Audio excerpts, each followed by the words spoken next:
नमस्कार, म रमेश प्रसाई। विश्वभरिबाट कार्यक्रम लालमोहर हेर्नुहुने सम्पूर्ण दर्शकहरूलाई एकमुष्ट स्वागत छ।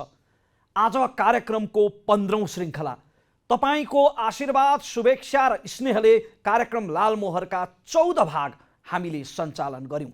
यो अवधिमा हाम्रो कार्यक्रम हेरेर सकारात्मक कमेन्टहरू, शुभेच्छा व्यक्त गर्नुहुने सम्पूर्ण दर्शक शुभचिन्तकहरूलाई कार्यक्रम लालमोहर टिम हृदयदेखि नै धन्यवाद व्यक्त गर्न चाहन्छ। साथै हामी ती दर्शकहरूलाई अझ विशेष धन्यवाद दिन चाहन्छौँ जसले कार्यक्रम हेरेर विभिन्न सुझाव, स्वस्थ आलोचना र समालोचनाहरू व्यक्त गर्नुभएको छ। तपाईले कार्यक्रम लालमोहर सुरु हुने बेलामा असाध्यै धेरै अपेक्षा गर्नुभएको थियो र शुभेच्छा दिनुभएको थियो। हामीले कार्यक्रममा तपाईका शुभेच्छाहरू र अपेक्षाहरू कति पूरा गर्न सक्यौं त्यो मूल्याङ्कन गर्ने जिम्मा तपाईलाई। तर हामीले जति गर्यौं इमानदारीपूर्वक गर्यौं। हाम्रो कार्यक्रममा कहिल्यै पनि ती विषयहरू प्राथमिकतामा प्राय परेनन् जसले सामाजिक सञ्जाल तताएका छन्। हामीले ती विषयहरू उठाउने प्रयास गर्यौं जसले तपाईं र म जस्ता भुइँ मान्छेहरूलाई कुनै न कुनै रूपमा सताएका छन्। जनजीविकाहरूसँग जोडिएका विषयहरूमा हामीले सम्बन्धित सरोकारवालाहरूको जवाफ लिने प्रयास गर्यौं। हाम्रो कार्यक्रमका केही श्रृङ्खलाहरूमा, एउटा कार्यक्रममा अथवा केही कार्यक्रमका अङ्कहरूमा सबै पेशा, वर्ग, क्षेत्र, वर्ग, लिङ्गका समस्याहरू समेटिन नसक्नु स्वाभाविक हो। तर फरक फरक पेशा, फरक फरक समूह, फरक फरक वर्गका समस्याहरूलाई हामीले कार्यक्रममा समेट्ने प्रयास गरेका छौँ। दर्शकहरूका तर्फबाट एउटा प्रश्न नित्य निरन्तर नियमित सुनिन्छ। कार्यक्रममा नयाँ प्रयोग त भएको छ, छाप लगाइएको छ, लालमोहर लागेको छ, प्रतिबद्धता गरिएको छ, तर ती प्रतिबद्धतामा लालमोहर लागेपछि अब के हुन्छ? यहाँ एउटा अर्को प्रश्न छ। एउटा सञ्चार माध्यमले गर्न के सक्छ? हामी सोध्न सक्छौँ, निरन्तर खबरदारी गर्न सक्छौँ, झकझक्याउन सक्छौँ, प्रतिबद्धताहरू सम्झाइरहन सक्छौँ र यो हामी निरन्तर गरिरहन्छौँ। हामीले तपाईसँग कार्यक्रम सुरु हुने बेलामा वाचा गरेका थियौँ कि अब वाचा कसमहरूलाई हावामा उड्न दिइने छैन, प्रतिबद्धताहरूलाई निरन्तर पछ्याइनेछ र त्यही अभ्यास, त्यही प्रयास हामी आज गर्न गइरहेका छौँ। यसरी प्रतिबद्धताहरू पछ्याएर के हुन्छ? नैतिक दबाव सृजना हुन्छ र लालमोहर त्यही नैतिक दबाव सृजना गर्ने प्रयास हो सरोकारवालाहरूलाई, सम्बन्धित अधिकारीहरूलाई। तर कसैमा नैतिकता भन्ने शब्दको परिभाषा नै रहेनछ भने, कसैमा नैतिकता भन्ने चिजको अवशेष रहेनछ भने त्यसको कुनै उपचार हुँदैन। समाज नैतिकतायुक्त बनाउने र नैतिक दबाव सृजना गर्ने प्रयास स्वरूप सञ्चार माध्यममा एउटा नयाँ प्रयोग लालमोहर लिएर हामी आएका थियौँ। आज कार्यक्रमको 15औं श्रृङ्खलामा हामीले कार्यक्रममा प्रसारण गरेका 14 श्रृङ्खला, 14 श्रृङ्खलाको फलोअप गर्न अथवा प्रतिबद्धता पछ्याउन समयको पाबन्दीले सम्भव नहोला। तर जति पनि महत्त्वपूर्ण श्रृङ्खलाहरू छन्, महत्त्वपूर्ण प्रतिबद्धताहरू छन् जसलाई तपाईँले रुचाउनु भएको छ, ती प्रतिबद्धताहरूलाई हामी आजको कार्यक्रममा पछ्याउन गइरहेका छौँ। आज हामी खबर लिन गइरहेका छौँ कि हामीसँग तपाईँलाई साक्षी राखेर लालमोहरको गरिमामय स्टेजमा गरिएका वाचाहरू कति पुरा भए, कति अधुरा रहे। आज सम्बन्धित अधिकारीहरूका कार्यालयदेखि, स्टुडियोदेखि सिंहदरबारसम्मबाट लाग्दैछ लालमोहर। कार्यक्रम पुरै हेर्ने प्रयास अवश्य गर्नुहोला।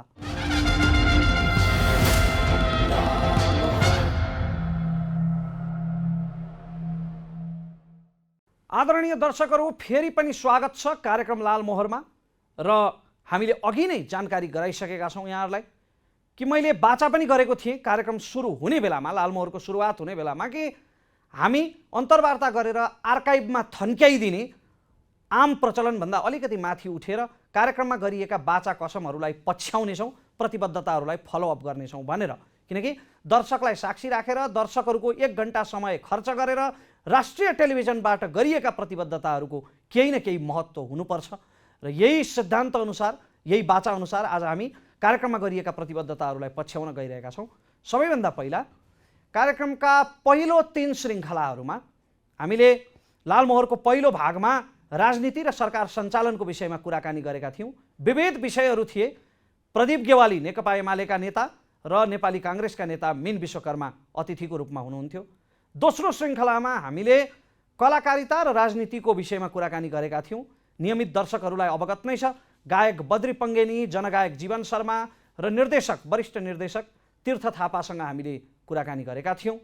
कार्यक्रमको तेस्रो भागमा गाँजाको वैधता हितकारक कि हानिकारक भन्ने विषयमा हामीले गम्भीर बहस गरेका थियौँ।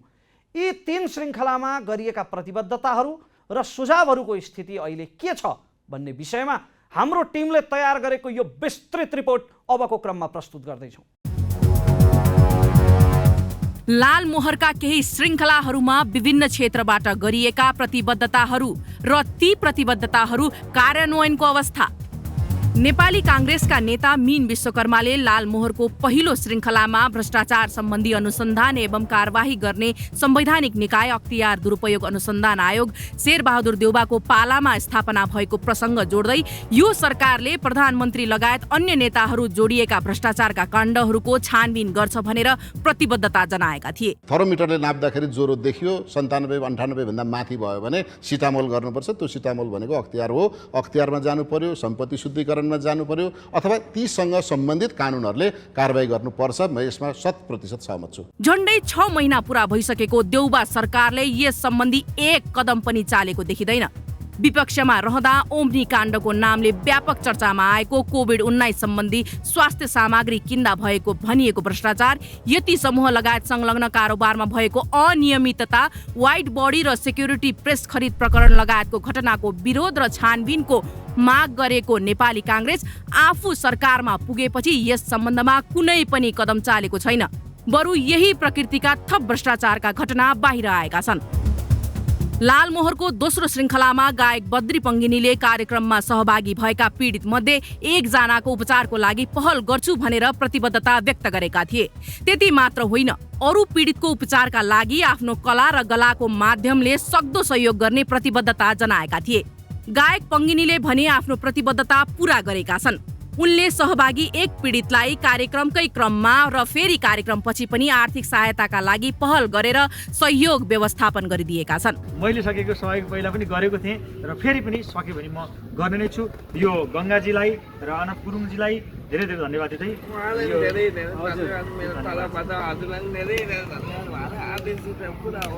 लालमोहरको तेस्रो श्रृङ्खलामा एमाले सांसद शेरबहादुर तामाङले गाँजा खेतीलाई नियमन गरी यसको औषधिजन्य प्रयोगलाई वैधानिकता गराउन पहल जारी राख्ने प्रतिबद्धता गरेका थिए। विगतमा गाँजा खेतीलाई नियमन तथा व्यवस्थापन गर्न गैर सरकारी विधेयक संसदमा दर्ता गराउने सांसद मध्ये एक विरोध खतिवडा अहिले स्वास्थ्य तथा जनसङ्ख्या मन्त्री छन्। त्यसैले यो प्रतिबद्धता पूरा गर्न अहिले सजिलो हुनुपर्ने हो। यसैबीच केही समय पहिले स्वास्थ्य मन्त्री खतिवडाले गाँजाको उत्पादन र यसको औषधिजन्य प्रयोगलाई सहजीकरण गर्ने गरी कानुन संशोधन गर्ने तयारी भइरहेको बताएका थिए। उनले अहिले नयाँ कानुन बनाएर नभई अहिलेकै कानुनमा संशोधन गरी गाँजालाई लागू औषधको श्रेणीबाट हटाउने योजना रहेको बताएका थिए। तर यस्तो संशोधन प्रस्ताव सरकारले पारित गरेर संसदमा दर्ता भने भएको छैन। पार्लियामेन्टमा यो कुरालाई उठाउँछौँ, तर पार्लियामेन्ट आफै चाहिँ अहिले उठ्न नसक्ने हालतमा थला परिरहेको अवस्था छ। सम्भवतः यो अहिलेको पार्लियामेन्ट यस्ता विषयमा धेरै छलफल गर्न सक्ने हैसियतमा छ जस्तो चाहिँ मलाई लाग्दैन। तर पनि अब यो कुरालाई निरन्तर उठाएर छिटोभन्दा छिटो यसलाई वैधता दिने, यसको बहुउपयोगी गुणलाई वैधता दिने र यसको नशालु गुणलाई भने हामी वैधता दिन सक्दैनौँ। यो चाहिँ नशालु रूपमा चाहिँ सेवन गर्ने कुरालाई चाहिँ हामी प्रतिबन्धै लगाउँछौँ। तर अन्य गुणको सवालमा हामीले वैधता दिनको लागि पार्लियामेन्टमा छलफल गरेर यसलाई पारित गर्नेतर्फ अगाडि बढ्छौँ। आदरणीय दर्शक महानुभावहरू, विक्रम सम्वत 2078 साल कार्तिक 8 गते हामीले कार्यक्रम लालमोहरमा नेपालमा युट्युब पत्रकारितालाई कसरी व्यावसायिक र व्यवस्थित गर्ने भन्ने विषयमा बहस गरेका थियौँ। हाम्रो कुनै पनि पेशाप्रति कुनै आग्रह वा पूर्वाग्रह होइन। युट्युब पत्रकारिताका धेरै सकारात्मक पक्षहरूको चर्चा पनि हामीले गरेका थियौँ। हाम्रो उद्देश्य केवल यति मात्र थियो कि कुनै पनि पेशा निश्चित नियमहरूमा, निश्चित परिधिहरूमा आबद्ध हुनुपर्छ र राज्यले ती पेशाहरूलाई नियम र परिधिमा ल्याउनुपर्छ। ल्याउनका लागि आवश्यक उपाय अपनाउनुपर्छ। उपायहरू के हुन सक्छन् भन्ने विषयमा हामीले कार्यक्रममा बहस गरेका थियौँ र यो बहसमा प्रेस काउन्सिलका प्रवक्ता दीपक खनाल उपस्थित हुनुहुन्थ्यो। उहाँले केही प्रतिबद्धताहरू व्यक्त गर्नुभएको थियो। ती प्रतिबद्धताहरू अहिले कहाँ पुगे, कस्तो प्रक्रिया अपनाइरहेको छ प्रेस काउन्सिलले युट्युब पत्रकारितालाई खास गरी नियमन गर्नका निम्ति भन्ने विषयमा आज हामीसँग कुराकानी गर्नका लागि प्रेस काउन्सिलका प्रवक्ता दीपक खनाल हाम्रो प्रत्यक्ष सम्पर्कमा हुनुहुन्छ। उहाँसँग कुराकानी गर्न गइरहेका छौँ। खनाल सर, यहाँलाई स्वागत छ। धन्यवाद। तपाईँले कार्यक्रम लालमोहरमा युट्युब पत्रकारितालाई व्यावसायिक र व्यवस्थित बनाउने विषयमा भएको बहसमा चाँडै नै युट्युब पत्रकारितालाई चाहिँ एउटा नियमको दायराभित्र अथवा प्रेस काउन्सिलको नियमनभित्र ल्याउनका लागि पहल हुँदैछ भन्नुभएको थियो। त्यो प्रक्रिया अहिले कहाँ पुगेको छ? पहल भन्ने हामीले अब मैले तपाईँलाई त्यो बेला पनि भनेको थिएँ, अब त्यसका चाहिँ कानुनी पक्षहरूको विषयमा त काउन्सिलले गर्न सक्दैन, त्यो हाम्रो आचार संहितालाई मात्र हेर्ने हो। त्यसको लागि चाहिँ हामी मन्त्रालय, सम्बन्धित मन्त्रालय, सूचना तथा सञ्चार तथा सूचना प्रविधि मन्त्रालयलाई हामी पटक पटक पहिला पनि भनिरहेका छौँ र यसपालि पनि घचघच्याउँछौँ भनेका थियौँ।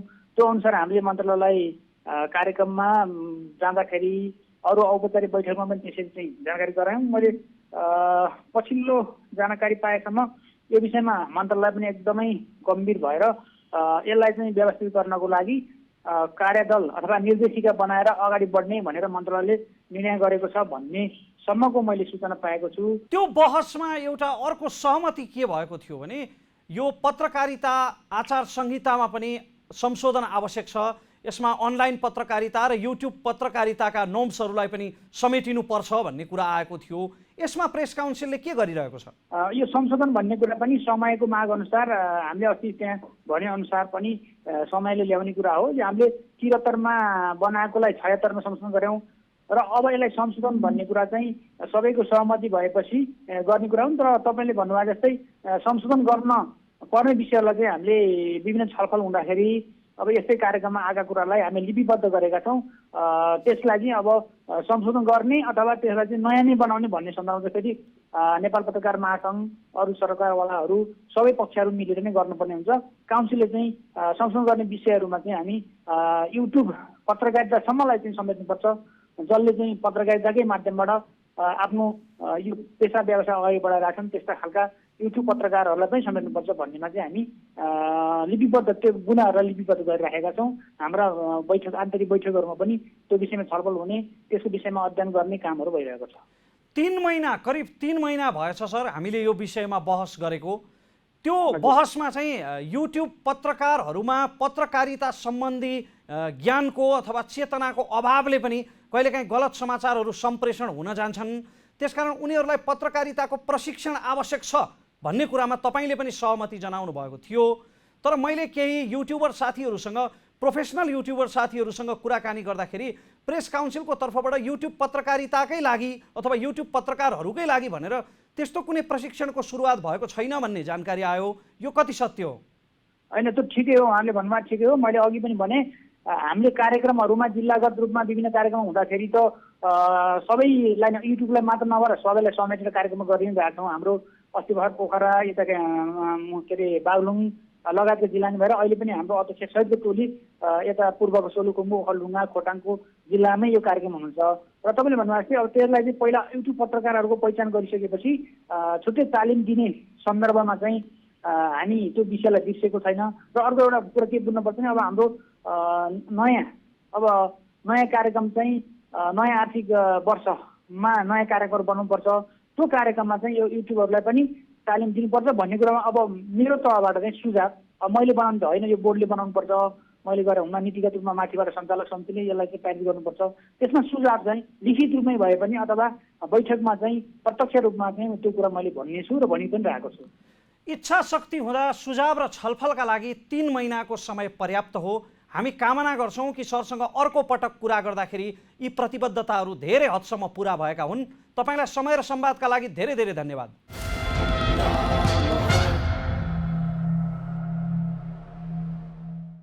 दर्शक महानुभावहरू, कार्यक्रमको 5औं अङ्कमा 2078 साल कार्तिक 17 गते हामीले बाढीले बगाएको धान र त्यसबाट प्रभावित पीडित कृषकहरूको विषयमा हामीले उहाँहरूको क्षतिपूर्ति राहत कसरी र कहिले वितरण हुन्छ भन्ने प्रश्नका साथ कार्यक्रम सञ्चालन गरेका थियौँ। यो मुद्दाले धेरैलाई फरक नपर्न सक्छ जसको कृषिसँग कुनै सरोकार नै छैन। मैले भनेको थिएँ कि हामीलाई त धान चामल सीमापारीबाट आओस् कि समुद्रपारीबाट आओस् त्यसले खास फरक पर्दैन, तर ती किसानहरूलाई गम्भीर फरक पर्छ जसको वर्षभरिको सपना बाढीमा बगेको छ र दुःखका साथ भन्नुपर्छ ती कृषकहरूले आजसम्म पनि क्षतिपूर्तिको रकम राहत रकम सरकारले वाचा गरे अनुसार पाएका छैनन्। आखिर किन पाएका छैनन् त? यो विषयमा हामीले कृषि मन्त्रालयका प्रवक्ता प्रकाश सञ्जेलसँग कुराकानी गरेका छौँ, जो हाम्रो कार्यक्रममा उपस्थित हुनुहुन्थ्यो। आउनुहोस् यो कुराकानी हेरौँ। त्यतिखेर मङ्सिर 17 गते बहस गर्दा तपाईँले यो क्षतिको विवरण प्रारम्भिक हो, अनुमानित हो भन्नुभएको थियो। हामीले यही आइतबार सुदूरपश्चिम कृषि ज्ञान केन्द्रमा हाम्रा संवाददाताले प्रश्न गर्दा रेकर्डेड भर्जन छ, उहाँहरूले हामी आज पठाउँदैछौँ यो लगत सङ्कलन भन्नुभएको छ। 4 महिना, झन्डै 4 महिना तथ्याङ्क सङ्कलनमै लाग्ने कस्तो सुस्त मनस्थितिको संयन्त्र छ सर हामी कहाँ? हजुर, हामीले मङ्सिर 17 गते यहाँकै कार्यक्रममा भनेका थियौँ यो किसानहरूलाई जुन बेमौसमी वर्षाको कारणले गर्दा धान बालीमा जुन क्षति भयो त्यसको लागि कार्यविधि बनाएर क्षतिपूर्ति अथवा यसमा चाहिँ राहतको कार्यक्रम अगाडि बढाउन सरकार प्रतिबद्ध छ भनेर हामीले त्यो बेला भनेको हो र यसको कार्यविधि पनि स्वीकृत भयो। 8/2 भनेको मङ्सिर 2 गतेको निर्णय, नेपाल सरकार मन्त्री परिषदको निर्णयबाट एउटा कार्यविधि पनि स्वीकृत भयो। बेमौसमी वर्षाका कारण क्षति पुगेका धान बाली कृषकहरूलाई राहत उपलब्ध गराउने मापदण्ड भनेर स्वीकृत भयो। त्यसमा चाहिँ अब यहाँले त्यतिखेर यो मापदण्ड स्वीकृत भइसकेको थिएन, जतिखेर हामी अन्तर्वार्ता गरिरहेका थियौँ त्यतिखेर चाहिँ एउटा मसौदा कार्यविधि तयार भएको थियो, जसमा चाहिँ कृषि तथा पशुपन्छी विकास मन्त्रालयले यो राहत वितरण कार्यको समन्वय गर्ने भन्ने किसिमको प्रसङ्गहरू चलेको थियो।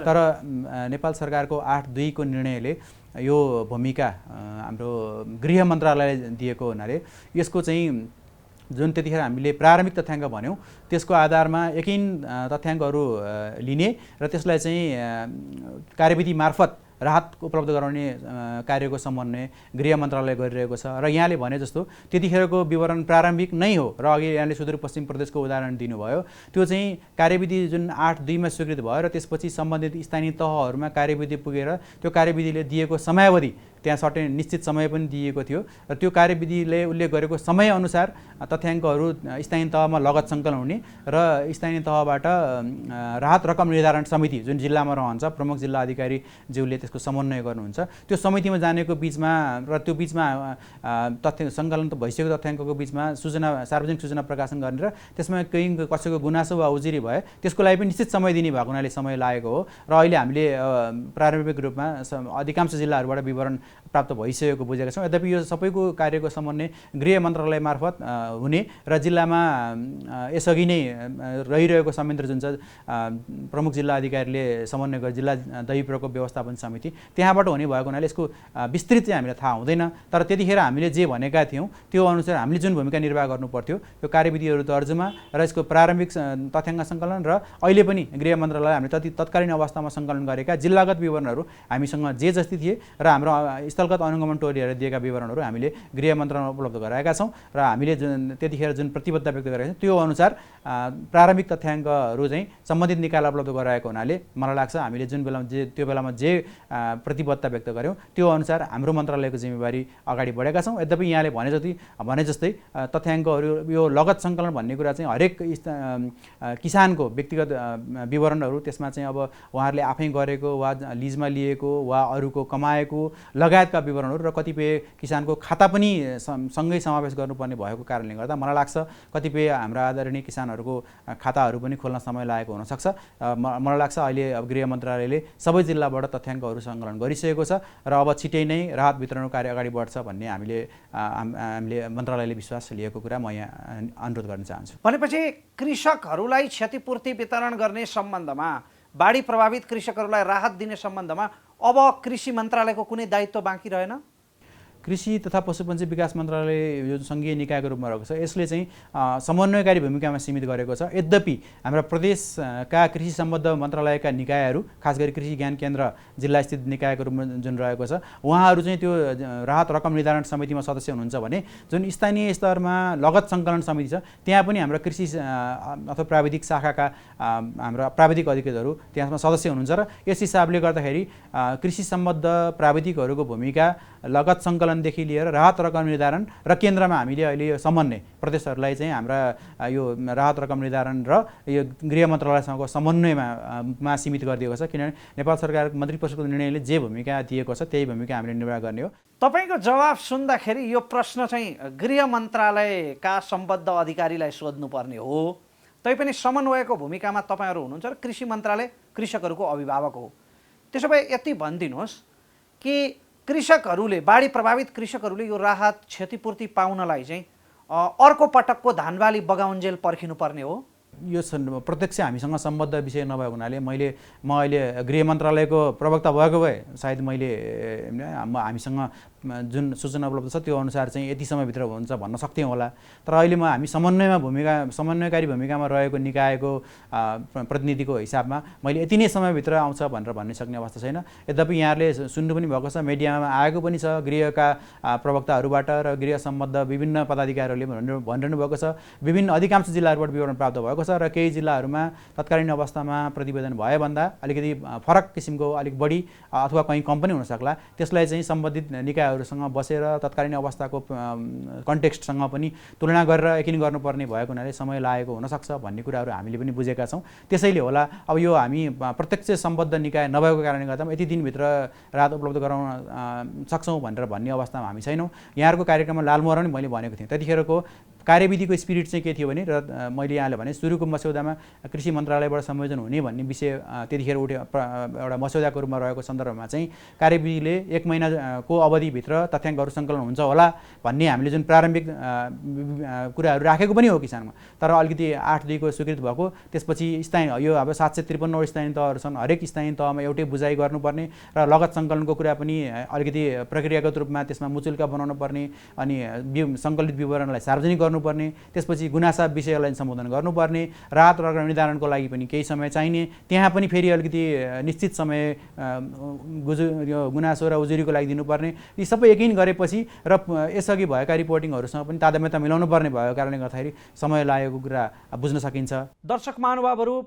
हामी फेरि पनि नेपाल सरकारको सम्बन्धित सरोकारवालाहरूको ध्यानाकर्षण गराउन चाहन्छौँ। जुनसुकै मन्त्रालयमा हस्तान्तरण भएको भए पनि यो सरकारको दायित्व हो कि ती कृषकहरूले राहत र क्षतिपूर्ति समयमा प्राप्त गरून्, अर्को धानबाली बगाउन्जेल अथवा अर्को असार आउन्जेल पर्खिनु नपरोस्। हामी गृह मन्त्रालयलाई पनि यो विषयमा बारम्बार घचघच्याइरहनेछौँ भन्दै अब लागौँ अर्को अङ्कतिर।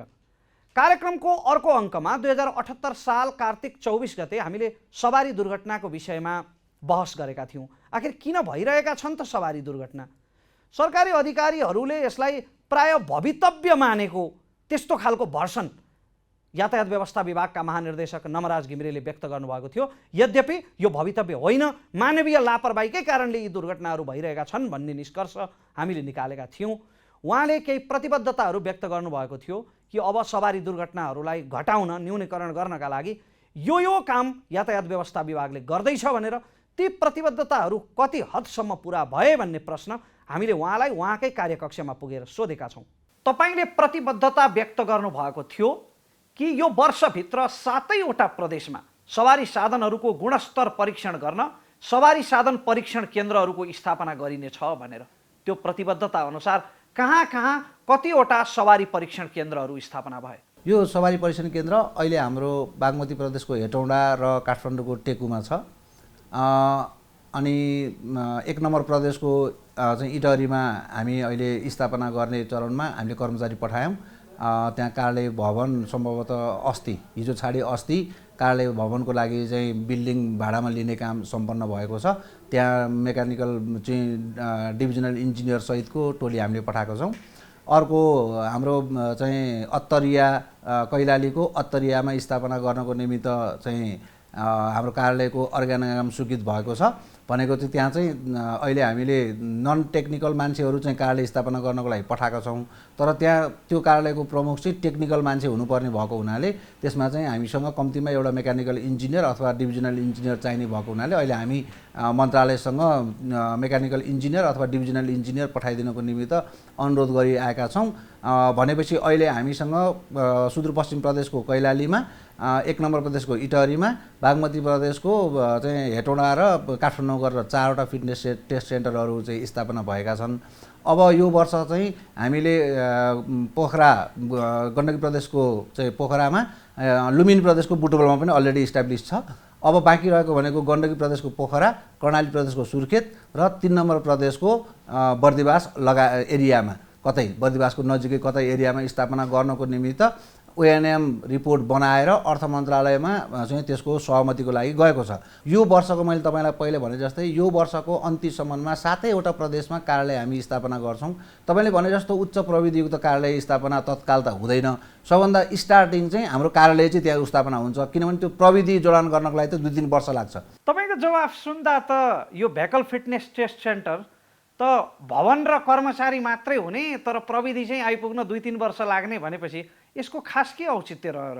यो तपाईँहरूले एउटा कुरा के बुझ्नुपर्छ भने तपाईँहरूले ग्यालेक्सी टेलिभिजन चाहिँ एकै दिनमा स्टार्ट गरेर एकै दिनमा यो अवस्थामा आइपुगेको हो र होइन नि। यसको लागि तर हामीले प्रविधि नआइकन, प्रविधि नभित्राइकन ग्यालेक्सी टेलिभिजन आउँछ भनेर दाबी पनि गरेनौँ नि। होइन, यस्तो हुन्छ, तपाईँ सरकारी चाहिँ अड्डा भन्नुहोस् अथवा जुनसुकै कुरा भन्नुहोस्, हामीले एउटा मेसेज दिनुपर्ने चाहिँ हुन्छ। त्यो मेसेज दिने प्रयोजनको लागि कार्यालय स्थापना गर्ने पहिला प्रशासनिक संरचना मात्रै बन्छ।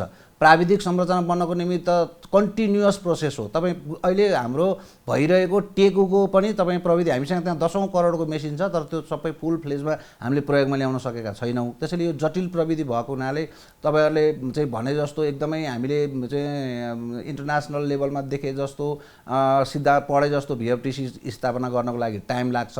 एउटा तत्कालै गर्न सकिने काम तपाईँले प्रतिबद्धता व्यक्त गर्नुभएको थियो कि सवारी दुर्घटना घटाउन, चालकको लापरवाही घटाउन सवारी साधनहरूलाई GPS प्रणालीमा ल्याइन्छ।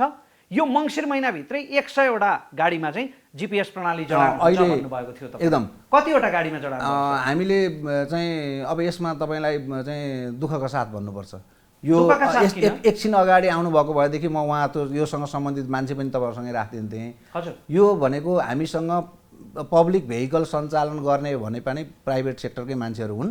हामीले चाहिँ यातायात व्यवसायी महासङ्घहरूसँग उहाँहरूलाई ट्रेनिङ गरायौँ, उहाँहरूसँग हामीले भेहिकल माग्यौँ। उहाँहरूले हामीलाई चाहिँ 17वटा भेहिकल उपलब्ध गराउनु भयो अहिलेसम्म। त्यसभन्दा पछाडि हाम्रो त 100वटा भेहिकलमा हामीले लगाउनु पर्छ। तपाईँहरूले 100वटा भेहिकल दिनेको लागि उहाँहरू तयार पनि हुनुभयो, प्रतिबद्धता पनि गर्नुभयो, तर उहाँहरूले दिनु भएन। नदिएपछि हामीले सार्वजनिक सूचना निकाल्यौँ। जो पब्लिक भेहिकल चलाउने हुनुहुन्छ उहाँहरूले चाहिँ सित्तैमा बिना चाहिँ शुल्क चाहिँ त्यो GPS भेहिकल ट्र्याकिङ सिस्टम लगाउनको निमित्त चाहिँ यातायात व्यवस्था विभागमा आफ्नो चाहिँ सवारी साधन दर्ता गराउनुहोस् भनेर हामीले गर्दाखेरि उहाँहरू त्यसरी पनि मान्छेहरू आउनु भएन। अब हामीलाई चाहिँ अप्ठ्यारो के परिरहेको छ भने हामीले चाहिँ सरकारको नीति चाहिँ GPS vehicle GPS tracking system राख्ने हो, तर त्यो अर्काको प्रोपर्टीमा राख्नुपर्ने, अर्काको प्रोपर्टीमा राख्नको निमित्त उसबाट हामीले अनुमति लिनुपर्ने। अब चाहिँ जबरजस्ती अथवा कानुन बनाएर राख्नै पर्ने अनिवार्य गराउन सक्ने अवस्था नभएसम्म चाहिँ यो तरिकाले GPS राख्न सकिँदैन कि भनेर तपाईँलाई मैले दुःखका साथ भनेको। मेरो प्रश्न पनि त्यही नै हो सर। यातायात व्यवस्था विभागको महानिर्देशक नीति निर्माणको तहमा रहेर तपाईँ अनुरोध मात्रै गर्न सक्ने स्थितिमा हुनुहुन्छ अथवा नेपाल सरकार अनुरोध मात्रै गर्न सक्ने स्थितिमा छ र अनिवार्य गराउन सकिँदैन GPS प्रणाली? यस्तो छ, नीति भनेको कार्यान्वयन गर्नको लागि बनाउने हो, तर त्यो नीति कार्यान्वयन गर्नेका स्टेक होल्डरहरू चाहिँ एकभन्दा बढी हुन्छन्। नेपाल सरकारले नीति बनायो GPS भेहिकल ट्र्याकिङ सिस्टम लगाउने, तपाईँले भने जस्तो अनिवार्य भन्ने बित्तिकै त्यसमा कस्ट नआउँथ्यो भने हामीले अनिवार्य भन्न सक्थ्यौँ। त्यसमा त कस्ट पनि आउँछ नि त। त्यो कस्ट आउने भएको हुनाले हामीले सेवाग्राहीहरू जो प्राइभेट सेक्टर इन्भेस्टर हुनुहुन्छ उहाँहरूलाई त चाहिँ कन्फिडेन्समा अथवा उहाँहरूको सहमति त लिनै पर्छ। हामीले लाइसेन्स बनाउन पनि त कस्ट लाग्छ नि, अनिवार्य भएपछि त बनाउनै पर्यो। हो, यसलाई यसरी बुझ्नुपर्छ, अनिवार्यको पनि अति अनिवार्य र अनिवार्य भनेर क्याटेगोराइज गर्नुपर्छ। लाइसेन्स चाहिँ नभइकन गाडी चलाउन पाइँदैन। GPS भेहिकल ट्र्याकिङ सिस्टम नराखिकन गाडी चलाउँदाखेरि चाहिँ त्यसको उद्देश्य नै दुर्घटना कम गर्ने हो। त्यसैले त्यो उद्देश्यको अनुसार पनि त्यो अति अनिवार्य होइन, नहुने होइन। सर, हेलमेट नलगाई मोटरसाइकल चलाए पनि हुन्छ, तर अनिवार्य भएको कारणले हेलमेट लगाउँछन् सर, अधिकांशले लगाउँछन्। तपाईँको अब मेजर प्रश्न प्रसादजीलाई मेरो ठ्याक्कै यही नै हो।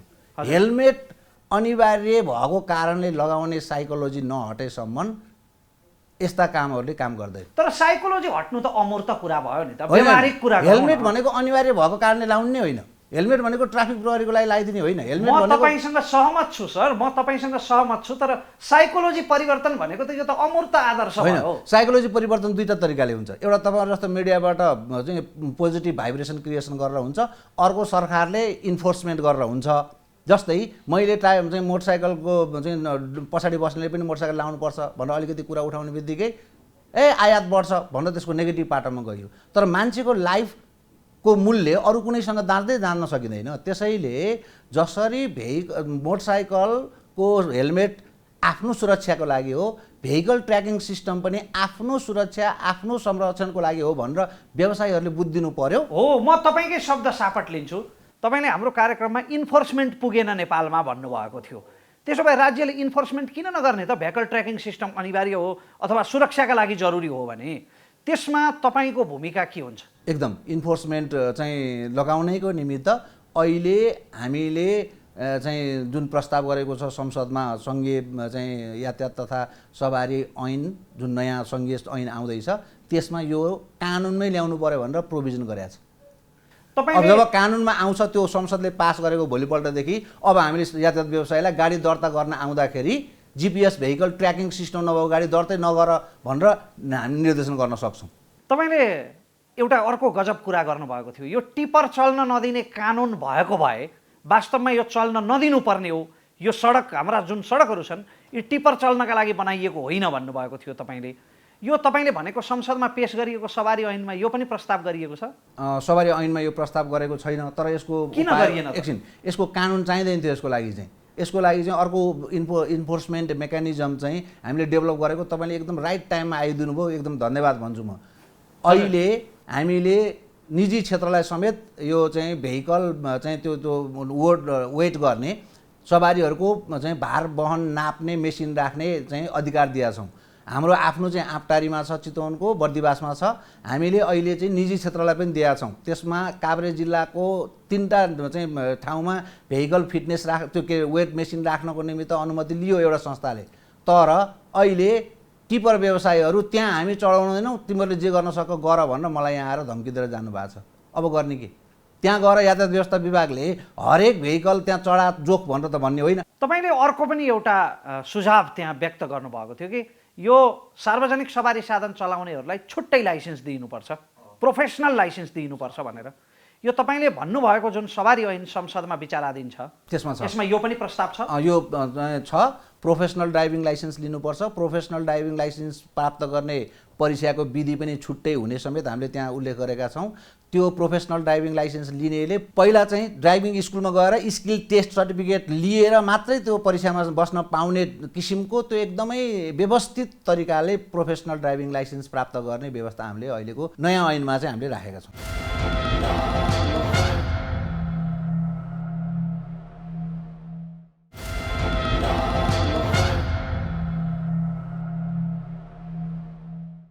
आदरणीय दर्शक महानुभावहरू, बोलेर अन्तर्वार्ता लिएर अथवा सवाल जवाफ गरेर कुनै काया पलट भइहाल्ने होइन। एउटा टेलिभिजन कार्यक्रमले काया पलट गर्ने अथवा बृहत परिवर्तन तुरुन्तै ल्याइहाल्ने होइन। तर यसको महत्त्व छ। यो खबरदारी हो र खबरदारी निरन्तर जरुरी छ। यसले जवाफदेहिता बढाउँछ। यही नै सञ्चार माध्यमको धर्म हो र यही धर्म निभाउनका लागि हामी कार्यक्रम लालमोहर सञ्चालन गरिरहेका छौँ। अब अर्को अङ्कतिर लागौँ। अत्यन्तै धेरै खुसीका साथ, असाध्यै गर्वका साथ म तपाईँहरूसँग यो खुसी बाँड्न चाहन्छु कि हामीले असुरक्षित सुरक्षाकर्मी भन्ने विषयमा, सुरक्षाकर्मीहरूको पेसाका जटिलताहरूको विषयमा कार्यक्रम सञ्चालन गरेका थियौँ। असाध्यै धेरै असुरक्षित छ सुरक्षाकर्मीहरूको पेसा। कैयौँ वर्षसम्म बढुवाका लागि पर्खिनुपर्ने तर बढुवा नहुने, सुविधाहरू समयमा प्राप्त नहुने, तलब असाध्यै धेरै कम, यस्ता यावत विषयमा छलफल भएको थियो र हामीले कार्यक्रम लालमोहरमा सुरक्षाकर्मीहरूका समस्याहरूको विषयमा जुन छलफल गरेका थियौँ, हामीले उठाएका धेरै समस्याहरूको समाधान भएको छ। धेरै प्रतिबद्धताहरूको पालना भएको छ। तर केही प्रतिबद्धताहरू छुटेका पनि छन्। प्रहरीको स्वैच्छिक अवकाश अवधि 16 वर्ष नै हुने जुन व्यवस्था हुनेछ भनेर गृह सचिवले प्रतिबद्धता व्यक्त गर्नुभएको थियो, त्यो प्रतिबद्धता छुटेको छ। आन्तरिक कोटा निर्धारण गर्ने प्रतिबद्धता पनि छुटेको छ। आखिर यी प्रतिबद्धताहरू उहाँले किन व्यक्त गर्नुभयो र किन पुरा भएनन्? हामीले गृह मन्त्रालयमै पुगेर गृह सचिव टेकनारायण पाण्डेलाई सोधेका छौँ। यो हेर्नुहोस्, तपाईँले गृह मन्त्रालयको तर्फबाट प्रहरीको हकमा पनि स्वैच्छिक अवकाश अवधि निवृत्ति भरणका लागि 16 वर्ष नै लागू हुन्छ, नेपाली सेनाको जस्तै व्यवस्था लागू गर्दैछौँ भन्ने प्रतिबद्धता व्यक्त गर्नुभएको थियो। केही पत्र पत्रिकाहरूमा चाहिँ प्रहरीको स्वैच्छिक अवकाश अवधि निवृत्ति भरणका लागि 16 वर्ष हुने सम्भावना न्यून छ भन्ने खालका समाचार आए। गृह मन्त्रालयको त्यो प्रतिबद्धता झुटो हो कि ती पत्र पत्रिकामा आएका समाचार झुटा हुन्? हाम्रो अन्तर्वार्ता प्रसारणको क्रममै त्यो अन्तर्वार्ता प्रसारण पूर्व नै नेपाल प्रहरी नियमावली संशोधनको प्रक्रिया सुरुवात भइसकेको अवस्था थियो। हजुर। र त्यसले एउटा कोर्स लिइसकेको अवस्था थियो र त्यसलाई क्याबिनेट समितिबाट हामीले प्रतिबद्धता गरे अनुसार 16 वर्षमा अवकाश रोज्ने सुविधा थप्न सकिन्छ कि भनेर हामीले प्रयास गऱ्यौँ।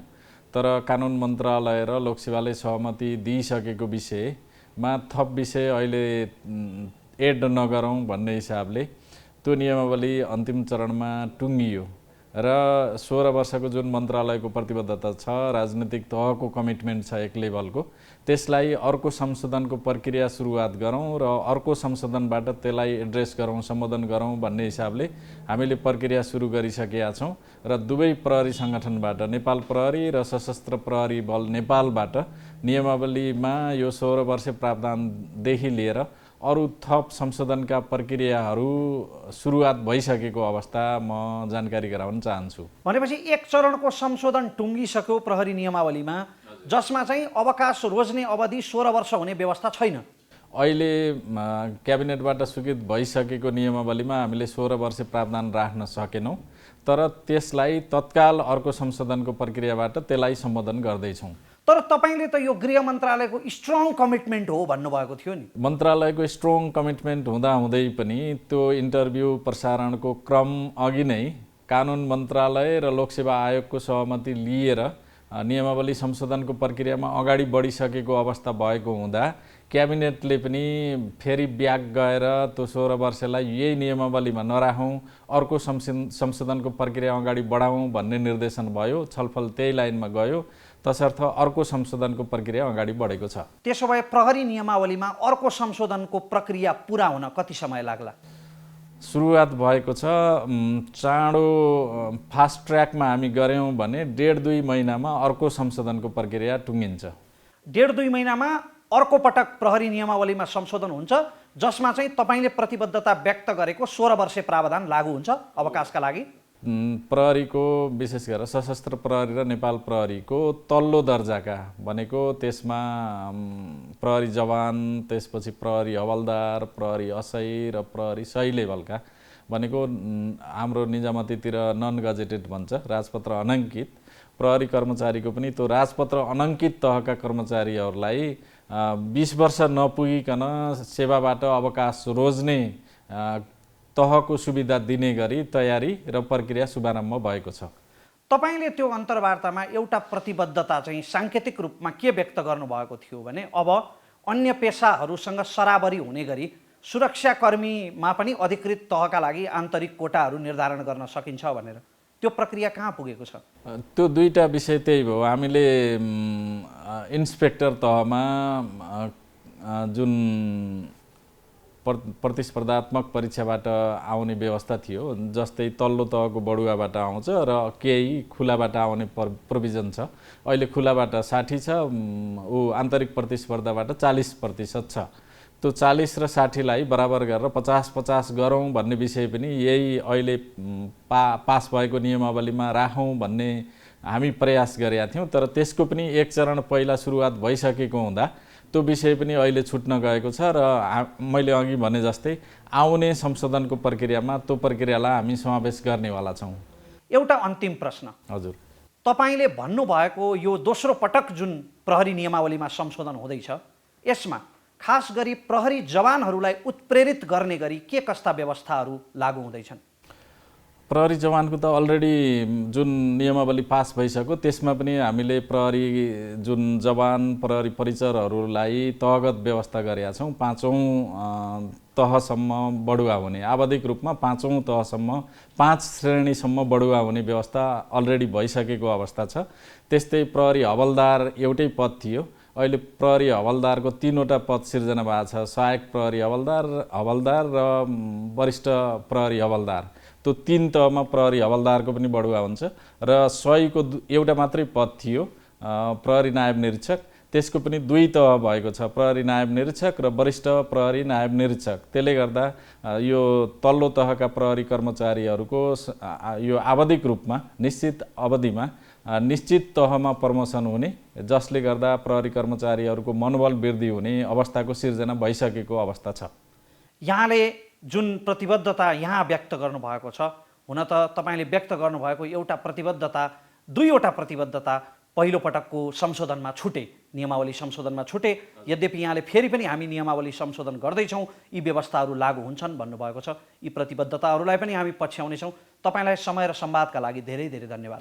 त्यो अन्तर्वार्तामा मैले व्यक्त गरेका प्रतिबद्धताहरू धेरै त कार्यान्वयन अब नियमावली पास भइसकेको छ, कार्यान्वयन हुने अवस्थामा आइपुगेका छन्। जस्तै रासन भत्ता 15% बढिसकेको अवस्था छ। त्यस्तै तल्लो तहको प्रहरी कर्मचारीहरूको जुन आवधिक प्रमोसन हुने हो, जस्तै परिचर त्यसपछि जवानहरूको 5औं तहसम्म बढुवा हुने व्यवस्था, हवलदारको 3 क्याटेगोरीमा बढुवा हुने व्यवस्था र सहीको 2 तहमा बढुवा हुने व्यवस्था त नियमावली स्वीकृत भइसकेको छ। अब आजभोलिमा राजपत्रमा प्रकाशन हुन्छ र राजपत्रमा प्रकाशन भएपछि कार्यान्वयनको चरणमा गइहाल्छ। त्यो हिसाबले प्रहरी कर्मचारीको मनोबल बढाउने, वृत्ति विकास हुने अवस्था त एक लेभलमा सिर्जना भइसकेकै अवस्था छ। 2वटा विषयहरू छुटिया छन्, अघि तपाईँले भने जस्तै तल्लो तहबाट माथिल्लोमा बढुवा हुनेको प्रतिशत बढाउने र 50%मा पुर्याउने र अवकाशको उमेर तल्लो तहका प्रहरी कर्मचारीहरूलाई 16 वर्ष अथवा 18 वर्ष अथवा 20 वर्ष नपुगिकन 20 वर्ष पूर्व नै अवकाश रोज्न दिने र 20 वर्ष पुगेपछि निवृत्ति भरणको सुविधा लिने जुन अवस्था हो, त्यो हामी प्रक्रिया सुरुवात गरिसकेका छौँ। अघि भने जस्तै 1.5-2 महिनाको अवधिमा त्यसले पनि मूर्त रूप लिन्छ भन्ने विश्वास व्यक्त गर्न चाहन्छु। दर्शक महानुभावहरू, यहाँहरूलाई अवगत नै छ, जो हाम्रा नियमित दर्शकहरू हुनुहुन्छ, हामीले कोरोना बिमाको विषयमा कार्यक्रम लालमोहरमा गम्भीरतापूर्वक बहस गरेका थियौँ। सम्बन्धित सबै पक्षलाई राखेर, सबै सरोकारवालाहरूलाई राखेर बहस गरेका थियौँ। अर्थ मन्त्रालयको उपस्थिति कार्यक्रममा नभए पनि हामीले अर्थ मन्त्रालयमै पुगेर अर्थ मन्त्रालयका प्रवक्तासँग कुराकानी पनि गरेका थियौँ र यसपटक पनि गरेका छौँ। साथै हामीसँग त्यति बेला बिमा समितिका कार्यकारी निर्देशक तथा प्रवक्ता राजु रमण पौडेल हुनुहुन्थ्यो। उहाँसँग हामीले कुराकानी गरेका थियौँ र उहाँले केही ठोस प्रतिबद्धताहरू व्यक्त गर्नुभएको थियो, जसमा एउटा चाहिँ के थियो भने गत फागुनदेखि यो बिमाको भुक्तानी रोकिएको हो, तर पहिलो लहरका बिमितहरूले चाहिँ जो पीडित बनेका छन् उनीहरूले चाहिँ भुक्तानी पाउँछन् भनेर उहाँले भन्नुभएको थियो, जुन कार्यान्वयन भइरहेको छैन। यो सम्बन्धमा हामीसँग कुराकानी गर्न यति बेला राजु रमण पौडेल, बिमा समितिका कार्यकारी निर्देशक तथा प्रवक्ता राजु रमण पौडेल प्रत्यक्ष सम्पर्कमा हुनुहुन्छ। आउनुहोस् उहाँसँग केही प्रश्नहरू सोधौँ। राजु सर, यहाँलाई स्वागत छ। धन्यवाद। तपाईँले बडो अफसोसका साथ, बडो खेदका साथ भन्नुपर्छ सर, तपाईँले कार्यक्रम लालमोहरमा, त्यो गरिमामय कार्यक्रममा हाम्रा यति धेरै दर्शकहरूलाई साक्षी राखेर खुल्ला झुट बोल्नु भएछ, झुटमा हस्ताक्षर पनि गर्नुभएछ सर। होइन, त्यस्तो हतार चाहिँ मैले पहल गर्ने हो, अहिले पहल गरिरहेको छु। होइन, तपाईँले के भन्नुभएको थियो भने यो गत फागुनदेखि चाहिँ कम्पनीहरूको लाइबिलिटी बढी भएर, दायित्व बढी भएर तिर्न नसकेर रोकिएको हो। पहिलो लहरमा बिमा गरेका बिमितले त खुरुखुरु भुक्तानी पाउँछन्, हामी दिलाउँछौँ भन्नुभएको होइन? होइन, मैले दिलाउनलाई प्रयास गरेर आएको छु, त्यसले भुक्तानी पाउँछन्। सर, तपाईँको त्यो प्रतिबद्धता सुनेर कार्यक्रम हेरेर पहिलो लहरमा बिमा गराएका कैयौँ बिमितहरू भुक्तानी लिन गए, तर उनीहरूले पाएनन् सर। मैले कतिलाई भने, मैले बिमा कम्पनीलाई निर्देशन गरिसकेको छु, उहाँले त्यो आफ्नो व्यवस्था मिलाउनुहुन्छ, त्यसमा दिनुहुन्छ, उहाँले बिमा कम्पनीले दिनुहुन्छ। बिमा समितिको कार्यकारी निर्देशकको भूमिका अनुरोध मात्रै गर्ने हो त, आफूले गरेको प्रतिबद्धताको जिम्मा पनि लिनुहुन्न तपाईँ? त्यसको जिम्मा प्रतिबद्धता मात्रै होइन, मैले जुन कुरा भनेको छु त्यो कुरा चाहिँ मैले बिमा कम्पनीहरूलाई हामीले निर्देश गरिसकेको छु, उहाँहरूले हेरेर उहाँहरूको विवरण हेरेर अनि त्यसपछि भुक्तानी गर्नुहुन्छ। होइन, उहाँहरूले आफ्नो गुनासो दुखेसो सुनाउनु भयो, दोस्रो लहरमा चाहिँ हामीलाई गाह्रो भयो अथवा गत फागुनदेखि चाहिँ हाम्रो दायित्व बढी भयो भन्नुभयो, त्यसमा उहाँहरूको गुनासो जायज छ। तर पहिलो लहरका बिमितहरूले त भुक्तानी पाउँछन्, नपाए बिमा समितिमा उजुर गर्नुहोस् भन्नुभएको होइन तपाईँले? हो, मैले बिमा समितिमा उजुर गर्नु भनेको छु। म बिमा समितिमा आउनुभएको उजुर गर्नु आउनुभएको र मैले बिमा कम्पनीहरूलाई चाहिँ यसको चाहिँ पहिलो लहरकोलाई चाहिँ भुक्तानी दिनु भनेर मैले निर्देश पनि गरेको छु। सरले गोलमोल जवाफ दिइरहे पनि म यो कामना गर्छु कि पहिलो लहरमा जसले पहिलो लहरमै बिमा गरेका छन् कोरोना बिमा, उहाँहरूले भुक्तानी नपाएको अवस्थामा बिमा समितिमा उजुरी गर्न सकियोस् र त्यो उजुरीको कार्यान्वयन होस्। सरले प्रतिबद्धता गरे जस्तै अर्को पटक फेरि झुट बोल्नुभयो भनेर हामीले प्रश्न गर्न नपरोस्, हामी यो कामना गर्छौँ।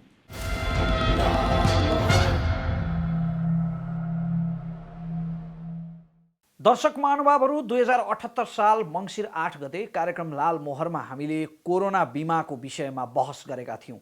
करिब 90,000 बिमितहरूको भुक्तानी रकम रोकिएको छ, कहिले प्राप्त हुन्छ भनेर सरोकारवालाहरूलाई प्रश्न सोधेका थियौँ।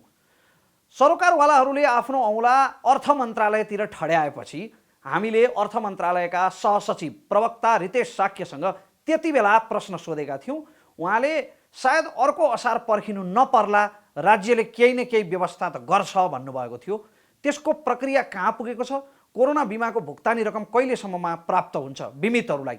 यही विषयमा कुराकानी गर्न आज हामी अर्थ मन्त्रालयमा प्रवक्ता सहसचिव रितेश साक्यको कार्यकक्षमा आइपुगेका छौँ। आउनुहोस् उहाँसँग कुराकानी गरौँ। सर, यहाँलाई स्वागत छ। धन्यवाद रमेश सर। यो पटक पटक हामी प्रश्न सोधिरहन्छौँ, तपाईँहरू दुरुस्तै गोलमोल उत्तर दिइरहनुहुन्छ।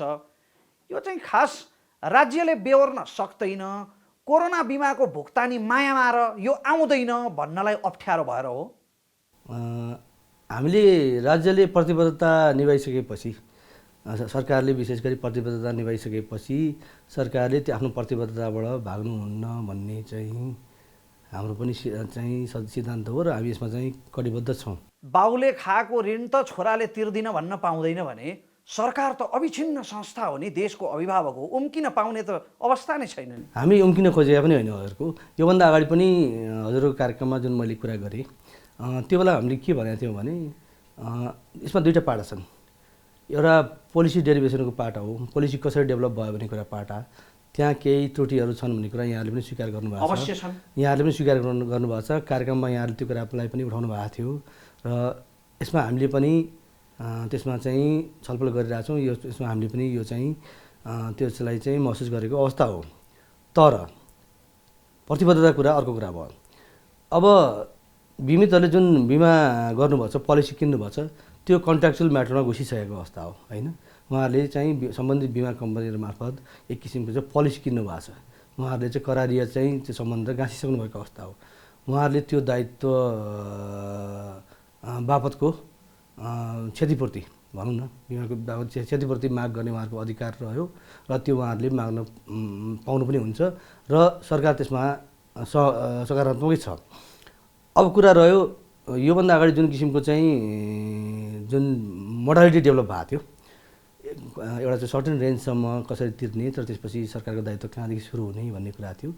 हो, त्यो कुराको केसमा चाहिँ अब हामीले चाहिँ एक्सर्साइज गर्नुपर्ने अवस्था रह्यो। योभन्दा अगाडि पनि मैले त्यही कुरा मोडालिटी अनुसार त बिमा कम्पनीहरूले पनि आफ्नो दायित्व बेहोरिसके, बिमा समिति पनि हाम्रो दायित्व सिद्धियो भन्छ। सबैको औँला अर्थ मन्त्रालयतिर सोझिएको छ सर। अब अर्थ मन्त्रालयले हजुर यसमा चाहिँ स्रोत व्यवस्थापन गर्नतिर लागिरहेको अवस्था छ। किन भन्दाखेरि योभन्दा अगाडि हामीले बजेटमा जे जति चाहिँ प्रावधानहरू राख्यौँ, बजेटमा जे जति कार्यक्रम राख्यौँ र जुन चाहिँ हामीले चाहिँ बजेटको चाहिँ जुन एउटा चाहिँ आकार डेभलप गऱ्यौँ त्यो हिसाबले सबै चाहिँ कार्यक्रममा कमिटेड पैसाहरू छन् हजुर होइन। भनेपछि यो भनेको एक्स्ट्रा लायबिलिटी हामीसँग बेयर गर्नुपर्ने अवस्था रह्यो। यस्ता एक्स्ट्रा लायबिलिटी अरू पनि हामीले अवस्था समय क्रमअनुसार बेयर गर्दै जानुपर्ने अवस्था रहन्छ। अब रह्यो कुरा रकमको जो कसरी गर्ने भन्ने कुरा हो। त्यो रकमको जोको बारेमा चाहिँ हामीले एक्सर्साइज गरिरहेको छौँ। दुईवटा कुरा, एउटा कुरा चाहिँ हामीले एउटा चाहिँ क्लियर चाहिँ पिक्चर सहितको चाहिँ मोडालिटी बिमा समितिबाट खोजेका थियौँ। हजुरले भन्नुहुन्छ होला बिमा समितिले पठाइसकेको छ भन्ने कुरा, ठिक छ, त्यो पठाइसकेको छ, तर त्यसमा हामीले केही क्ल्यारिटी खोजेका छौँ। तपाईँले रकमको जोहोको कुरा उठाइरहँदा यो त पहिल्यै आइसकेको अवधारणा हो कोरोना बिमाको भनेपछि बजेट निर्माणको क्रममा यसलाई बेवास्ता गर्नु अर्थ मन्त्रालयको गैर जिम्मेवारी त हो नि? होइन, यसलाई यसरी लिउँ।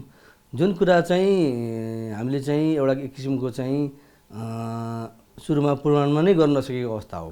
जुन लायबिलिटीको हामीले पूर्वानुमान नै गर्न नसकेको अवस्थामा चाहिँ बजेटमा त्यो व्यवस्था गर्ने भन्ने कुरा रहेन हजुरको होइन एउटा कुरा। अब यो चिज चाहिँ कति हाम्रो लायबिलिटी हाम्रो भागमा पर्न सक्छ भन्ने कुरा पनि यो पूर्वानुमान गर्न सकिने वस्तु विषय रहेन त्यो बेला। अब अरूको अहिलेको चाहिँ उहाँहरूको सर गत फागुनदेखि भुक्तानी रोकिएको हो, बजेट निर्माण त साउनमा आएको होइन र बजेट होइन। यसलाई यसरी लिउँ, कार्यक्रमगत रूपमा एक किसिमले बजेटमा व्यवस्थापन हुँदै मन्त्रालयगत रूपमा आइरहेको अवस्था हो। अब होइन कोरोना बिमाको लागि व्यवस्थापन गर्नुपर्ने पैसाको रूपमा त्यो अर्थ मन्त्रालयले व्यवस्थापन गर्नुपर्ने हुन्छ होइन। अर्थ मन्त्रालयले व्यवस्थापन गर्दाखेरि त्यसको लागि चाहिँ सुरुमा त्यो हामीसँग कुनै त्यस्तो चिज जस्तो विविध खर्चमा त्यो ठुलो शीर्षक राखेर चाहिँ रकम राख्नु त्यसरी चाहिँ बजेटको सुशासनको हिसाबले त्यो सहज नहुन सक्छ। तर आवश्यकता अनुसार चाहिँ हामीले पछि आवश्यकता अनुसार हामीसँग भएको स्रोतलाई चाहिँ त्यतातिर चाहिँ रिडाइरेक्ट गर्न सक्ने चाहिँ अवस्था चाहिँ रहन्छ। एउटा अन्तिम प्रश्न सर, तपाईँले अर्को असार पर्खिनु नपर्ला भन्नुभएको थियो, म अहिले पनि त्यही भन्छु। माग लगभग लागिसक्यो। अब तपाईँ आधिकारिक व्यक्ति, अर्थ मन्त्रालयको प्रवक्ता सहसचिव रितेश साक्य, सामान्य नागरिक जस्तै होला सरकारले गर्ला आउला भन्ने स्थितिमा हुनुहुन्छ कि त्योभन्दा माथि केही भन्ने स्थितिमा हुनुहुन्छ? कहिले पाउलान् बिमितले भुक्तानी? अब अर्थ मन्त्रालयको नेतृत्वको रूपमा हाम्रो माननीय मन्त्रीजी हुनुहुन्छ होइन। माननीय मन्त्रीजीको योभन्दा अगाडिको स्टेटमेन्ट पनि हजुरले हेर्नुभयो होला, सार्वजनिक रूपमै दिनुभएको छ उहाँले। यो स्वास्थ्य बिमाको केसमा चाहिँ हामी सकारात्मक छौँ, संवेदनशील छौँ र हामीले त्यो भुक्तानी चाहिँ कुनै न कुनै माध्यमले गर्छौँ भनेर भन्नुभएको छ उहाँले। त्यो भनेको मेरो भन्दा पनि अफिसियल स्टेटमेन्ट चाहिँ त्यो हो।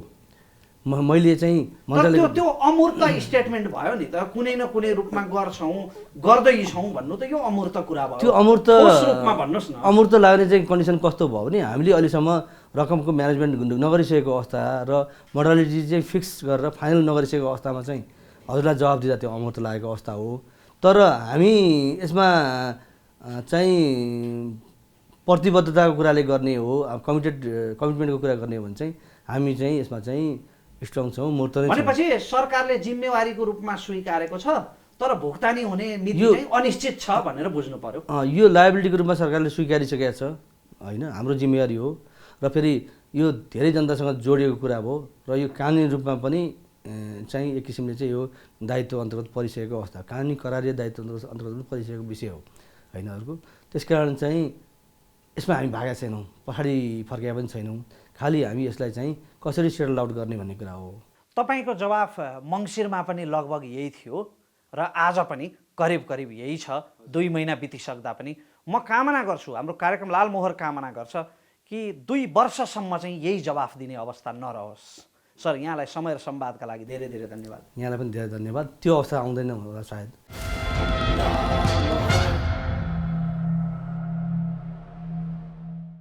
दर्शक महानुभावहरू, 2078 साल मङ्सिर 29 गते हामीले वैदेशिक रोजगारीमा रहेका समस्याहरूको विषयमा कार्यक्रम लालमोहरमा बहस गरेका थियौँ, छलफल गरेका थियौँ र त्यहाँबाट केही सुझाव र केही प्रतिबद्धताहरू पनि प्राप्त भएका थिए।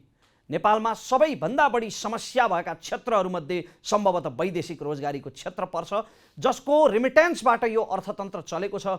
उनीहरूले नै सबैभन्दा बढी समस्याहरू भोगेका छन्, ठगी भोगेका छन्, कारावास भोगेका छन्, प्रवास भोगेका छन्, अनेकौँ समस्याहरूबाट ग्रसित छन्। र सबैभन्दा ठुलो समस्या भनेको देशभित्रकै दलालहरूबाट, बिचौलियाहरूबाट हुने ठगी हो। यो विषयमा हामीले बहस गरेका थियौँ र वैदेशिक रोजगार विभागका महानिर्देशक दीपक काफ्लेले केही प्रतिबद्धताहरू त्यो बहसमा व्यक्त गर्नुभएको थियो। उहाँले गरेका ती घोषणाहरूलाई कार्यान्वयन गर्ने प्रक्रिया कहाँ पुग्यो भन्ने विषयमा हामी उहाँसँगै सोध्न गइरहेका छौँ। वैदेशिक रोजगार विभागका महानिर्देशक दीपक काफ्ले हामीसँग टेलिफोन सम्पर्कमा हुनुहुन्छ। दीपक सर, यहाँलाई स्वागत छ। धन्यवाद रमेश सर। तपाईँले कार्यक्रम लालमोहरमा वैदेशिक रोजगारीको विषयमा भएको बहसमा वैदेशिक रोजगार विभागको कार्यविधि, खास गरी यो पत्र काट्ने प्रणालीलाई अलिकति छिटो छरितो बनाउन हामी आवश्यक संशोधन गर्ने प्रक्रियामा छौँ भन्नुभएको थियो। हजुर, त्यो प्रक्रिया अहिले कहाँ पुग्यो सर? अब अहिले म ठ्याक्कै यहाँको अगाडि बोल्दाखेरि हामीले चाहिँ यहाँ अहिले यो विषय पछि तपाईँको 37 पेजको कार्यविधिको ड्राफ्टिङ गरेका छौँ र यो ड्राफ्टिङलाई चाहिँ पुनर्विचार गर्ने क्रममा अब यसको करेक्सनहरू भएर यो चाहिँ अब स्वीकृतिको प्रक्रियामा लाने चरणमा हामी चाहिँ अगाडि बढेका छौँ। अब स्वाभाविक रूपमा कार्यविधि बन्नुपर्ने भएकोले यसले केही टाइम लिँदो रहेछ। यो पछि पनि अब आज हामी चाहिँ ठ्याक्कै 1 महिना भएको छ। अब आज 27 गते भयो, यो 26 गते हामीले लालमोहर गरेका थियौँ अघिल्लो महिनाको। अब यसो गर्दा 1 महिनाको बिचमा हामीले एउटा सिर्जना गर्न सकेका छौँ। यो सिर्जना अहिले चाहिँ यसको चाहिँ अब हेर्ने, यसलाई अध्ययन गर्ने, यसमा छलफल गर्ने, सम्बन्धित यसका सरोकारवालाहरूसँग यो विषयमा बुझ्ने र यसको चाहिँ एउटा फाइनल कपी तयार गरेर यसको स्वीकृतिको प्रक्रियामा लाने चरणमा छ। यो काम अगाडि बढेको छ। सायद अब हामी अन्यथा नभएमा 1 महिनाको बिचमा यसलाई स्वीकृति गराउन सम्बन्धित चाहिँ मन्त्रालयबाट अथवा नेपाल सरकारबाट स्वीकृत गराउने फेजमा चाहिँ हामी पुगेर यसको कार्यान्वयनमा ल्याउँछौँ भन्ने लागेको छ। म यो निवेदन गर्न चाहन्छु। अर्को तपाईँले एउटा प्रतिबद्धता त्यहाँ के व्यक्त गर्नुभएको थियो भने 2वटा मेन पावरको सम्बन्धमा ठगीमा परेको भनेर हाम्रो कार्यक्रममा पीडितहरू आउनुभएको थियो र तपाईँले यी उजुरीहरूको अति शीघ्र छानबिन गरिनेछ भनेर प्रतिबद्धता जनाउनु भयो। तर जब उहाँ पीडितहरू वैदेशिक रोजगार विभाग पुग्नुभयो, उहाँहरूलाई त फेरि प्रहरीमा पठाइएको भन्ने उहाँहरूको गुनासो आयो। होइन, यसो प्रहरीमा पठाउने भनेको हाम्रो 2टा प्रक्रियाहरू छ। वैदेशिक रोजगार ठगीको एउटा प्रक्रिया महानिर्देशकबाट टुङ्गिन्छ, जो संस्थागत हुन्छ। वैदेशिक रोजगार व्यवसायी संस्थाहरूसँग जोडिएको विषय महानिर्देशकबाट टुङ्गिन्छ। वैदेशिक रोजगार व्यवसायसँग सम्बन्धित इस्यु चाहिँ हो, तर यसमा चाहिँ व्यक्तिगत कारोबारहरू भएको छ भने त्यो चाहिँ यो विभागले अनुसन्धान गरेर प्रहरी मार्फत त्यसको चाहिँ निरूपण गरेर यो मुद्दा जान्छ। त्यसैले गर्दाखेरि उहाँहरूले जे कागजातहरू पेश गर्नुहुन्छ, जे प्रमाणहरू उहाँहरूसँग छ, त्यो कुरालाई हेरेर 2टा बाटाको प्रयोग वैदेशिक रोजगार विभागले गर्ने भएको सन्दर्भमा यो खास गरी एनआइसी मेन पावरको चाहिँ केही दोषहरू देखिएको छ भने त्यसलाई कारवाही गर्ने भन्ने हामीले त्यहाँ चाहिँ लालमोहर गरेका थियौँ। हजुर, त्यो सन्दर्भमा पनि हामी यता अध्ययन गरिराखेका छौँ। अर्को कुरा के हो भने व्यक्ति जो ठगिएको छ, मेन पावरको चाहिँ भोलि चाहिँ मेन पावरसँग कारोबार गरेको देखिएन भने पनि त उहाँले त निकास त पाउनुपर्छ। त्यो हिसाबमा चाहिँ हामीले नेपाल प्रहरीको सहयोग लिएर फेरि व्यक्तिलाई पक्राउ गर्नुपर्ने सम्मको अथवा व्यक्तिलाई चाहिँ त्यो लेनदेन गरेर चाहिँ विदेश नपठाउने अथवा कार्य प्रस्तुत नगर्ने व्यक्तिसँग चाहिँ अरू चाहिँ फौजदारी कारबाहीहरू गर्नुपर्ने अवस्था आयो भने त्यो नेपाल प्रहरीको सहयोग लिन्छौँ। त्यो पनि अनुसन्धानको एउटा बाटो नै हो। उहाँहरूको विषयलाई विभागले ग्रहण गरेर कामहरू अगाडि बढाएको छ। सर, तर म गलत छैन भने व्यक्तिगत ठगीको विषयमा पनि त विभागले अनुसन्धान गरेर न्यायाधिकरणमा पेश गर्न सक्ने प्रावधान छ नि वैदेशिक रोजगार न्यायाधिकरणमा। त्यही प्रयोजनको लागि हामी नेपाल प्रहरीको सहयोग लिने हो नि त। नेपाल प्रहरीमा पठाउने भनेको 2टा, एउटा वैदेशिक रोजगार ठगी हो भन्ने भयो भने हामी अनुसन्धान गर्छौँ। अब लेनदेन चाहिँ भयो, मौखिक रूपमा वैदेशिक रोजगार त भनियो, तर कुनै पनि लिखत प्रमाणहरूले चाहिँ वैदेशिक रोजगार पुष्टि हुँदैन भने त्यसलाई ठगीको कारबाहीमा अगाडि बढाउनुपर्छ। तर निष्कर्ष त निकाल्नु पर्यो नि। त्यो हिसाबमा चाहिँ उहाँको चाहिँ ठगीको विषय बढी आकर्षित भएको सन्दर्भ देखियो भने हामी प्रहरीमा लेखी पठाउँछौँ अथवा प्रहरीलाई अनुरोध गर्छौँ। वैदेशिक रोजगार ठगी हो भने हामी न्यायाधिकरणमा मुद्दा चलाउँछौँ। संस्थागत ठगी हो भने महानिर्देशकबाट निर्णय हुन्छ र त्यसको पुनरावेदन माननीय मन्त्रीज्यूले सुनेर हामी निष्कर्ष निकाल्छौँ। यी 3वटै बाटाहरूको प्रयोग को सन्दर्भमा चाहिँ हामीले यो त्यहाँ उठेको जुन चाहिँ केही पीडित साथीहरूले कुराहरू उठाउनु भएको थियो त्यो विषयलाई हामीले त्यसरी हेरेका छौँ। मैले उहाँहरूसँग पनि यहाँ पछि मैले कार्यकक्षमै भेटेर पनि उहाँहरूसँग छलफल गरेका छु। यो विषयमा केही न केही हामीले अगाडि चाहिँ यसको निष्कर्ष निकाल्नुपर्छ भनेर कामहरू अगाडि बढाएका छौँ। उहाँहरू त केवल प्रतिनिधि पात्र मात्रै हुनुहुन्छ सर। हामीलाई भन्दा सरलाई झन् राम्ररी थाहा छ, अझ प्रष्टसँग थाहा छ कि वैदेशिक रोजगारीमा कति धेरै ठगीका समस्याहरू छन् भनेर। हामी यहाँको ध्यानाकर्षण गराउन चाहन्छौँ कि यहाँले गरेका प्रतिबद्धताहरू अनुसार वैदेशिक रोजगार विभागको कार्यविधि संशोधन भएर उजुरी प्रक्रिया र कारबाही प्रक्रिया अत्यन्तै छिटो छरितो होस्, ठगिएका पीडितहरूले अझ धेरै शास्ति बेहोर्नु नपरोस् र तपाईँले गरेका सारा प्रतिबद्धताहरू पुरा भएर अर्को पटकको अन्तर्वार्तामा तपाईँलाई बधाई दिन पाइयोस्।